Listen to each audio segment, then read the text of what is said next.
was in the mid-50s that I received cat o' nine tails for attacking 4 prison officers in the tailor shop in Wandsworth. After I'd had many beatings in all the prisons I'd been in, I'd nearly died on 2 occasions. And on the occasion that I got the cat o' nine tails, I think they waited 2 or 3 weeks for me to get better, good enough to be able to walk to the office for the visiting magistrates to adjudicate. And that's when I was sentenced to the cat o' nine tails. They don't tell you the sentence, they just tell you, they listen to the evidence, which was all, it was like a kangaroo court, it was one-sided evidence. And you were told that your punishment was been recommended to the Home Office. And then 2 weeks later they came and give you a thorough medical. And I was told by another con that had had it years ago, if they look at your back, take your shirt off and look at your back, you can have the cat o' nine tails.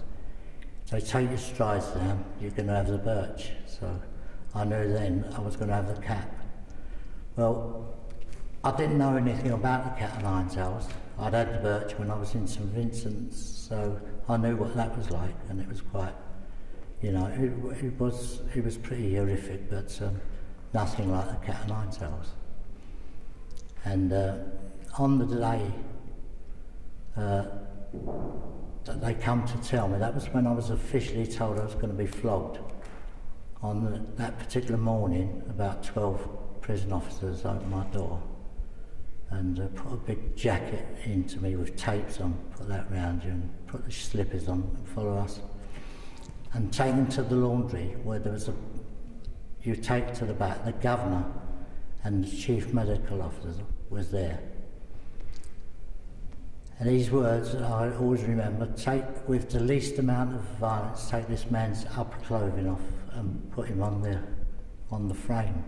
And the frame was it was like a triangle, and with a canvas in front with a slit.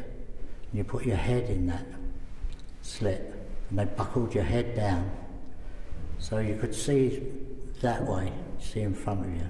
You could see to the right where the governor and the medical, there was a canvas going down that side, so you couldn't see behind you and you couldn't see to the left of you. And that's where the bloke came out who administered the cap.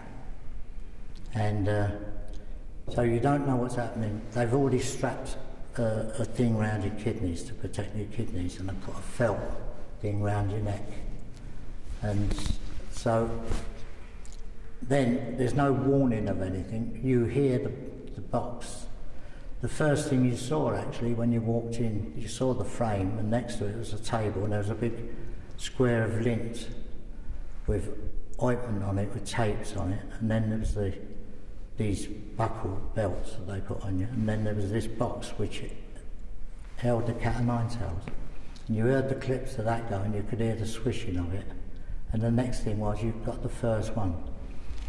Now the bloke that had spoken to me in out the window, he said to me, the first one really hurts you, but don't worry, after that it hurts you so much, the pain, it numbs you back and you can't feel anything else. Well, I don't know where he got his ideas from, but the second one nearly killed me, and it went on, it got worse and worse. And I went back to the cell afterwards. They left me there, and I could feel something dripping down inside of me, and I thought it was sweat. And I looked and I saw blood, and I'd seen the whole of my chest had been ripped open where it had gone round me, you know what I mean? So, yeah, that was, you know, quite a nasty time there.